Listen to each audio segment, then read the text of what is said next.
Hello everyone, welcome back to my channel. আজকে আমি আপনাদেরকে দেখাবো ডিমের সাদা অংশ দিয়ে কিভাবে পারফেক্ট ক্রিম তৈরি করা যায়। এই ক্রিমটির নাম সুইস ম্যারাং বাটার ক্রিম। প্রথমে আমি একটি বোলে ডিমের সাদা অংশটি নিব এবং একটি পাত্রে একটু পানি দিয়ে সেটি চুলার উপরে রেখে চুলার আঁচটি একদম লোতে রাখতে হবে।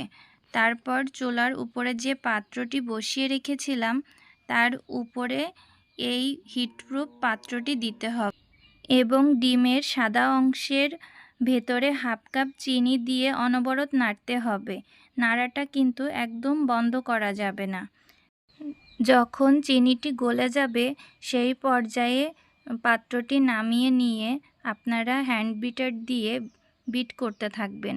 বিট করতে করতে যখন দেখবেন ঘন হয়ে আসছে তখন এর মধ্যে রুম টেম্পারেচারে থাকা বাটার যেটা সেই বাটারটা ছোট ছোট টুকরো করে নেবেন এবং একটি টুকরো দিবেন, আবার বিট করবেন, আবার একটি টুকরো দিবেন, বিট করবেন। এভাবে সবগুলো টুকরো দিয়ে আস্তে আস্তে বিট করে নিতে হবে। বিট করার ভিতরে যদি আপনাদের ইচ্ছে হয় তাহলে আপনারা এর ভিতরে একটু ভ্যানিলা এসেন্স ব্যবহার করতে পারেন।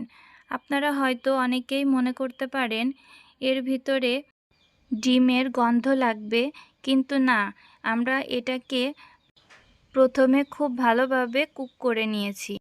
দেখতেই পাচ্ছেন কি সুন্দর একটি ক্রিম তৈরি হয়ে গেল।